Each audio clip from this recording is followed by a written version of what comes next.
नमस्कार मंडळी, मी तृप्ती शुभम रोटे या चॅनलवर आपले खूप खूप स्वागत आहे।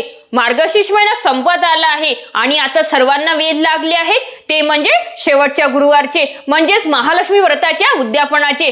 पण थांबा, तुम्ही उद्यापनाची पूर्ण तयारी केली असेल पण जर शेवटच्या क्षणी तुमच्याकडून ही एक मोठी चूक झाली तर तुम्हाला महिन्याभराचे उपवासाचे फळ मिळणार नाही। हो, तुम्ही बरोबर ऐकलत। आजच्या व्हिडिओमध्ये आपण पाहणार आहोत उद्यापनाच्या दिवशी महिलांनी कोणत्या चुका आवर्जून टाळल्या पाहिजे। हा व्हिडिओ शेवटपर्यंत नक्की बघा, कारण अर्धवट माहिती नुकसान करू शकते।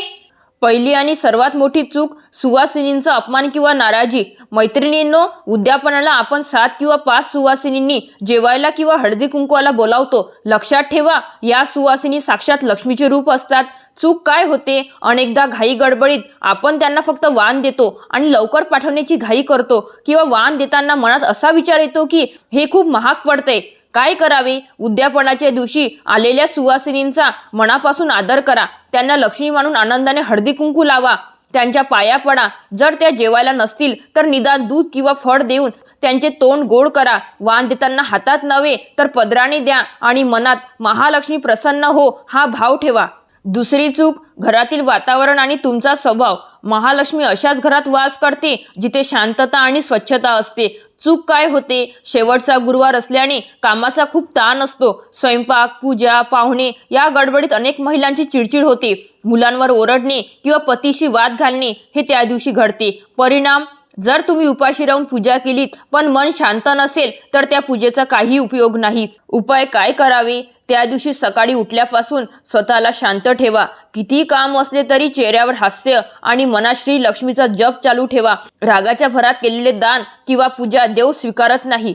तिसरी आणि महत्त्वाची चूक, उद्यापनाच्या नियमांकडे दुर्लक्ष। अनेकदा काही कारणास्तव शेवटच्या गुरुवारी आपल्याला मासिक धर्म येतो किंवा सुतक येते। अशा वेळी काय करायचे? अशा वेळी अनेक महिला उद्यापन पुढच्या वर्षी ढकलतात किंवा पूजाच करत नाही। जर तुम्हाला अडचण असेल तर तुम्ही स्वतः पूजा करू नका, पण घरातल्या इतर कोणाकडून तरी पती किंवा मुलांकडून पूजा करून घ्या, किंवा शेजारच्या ताईंना सांगून फक्त कथा ऐका। पण शेवटचा गुरुवार सुना सोडू नका। विडा उचलला आहे तर तो पूर्ण करा।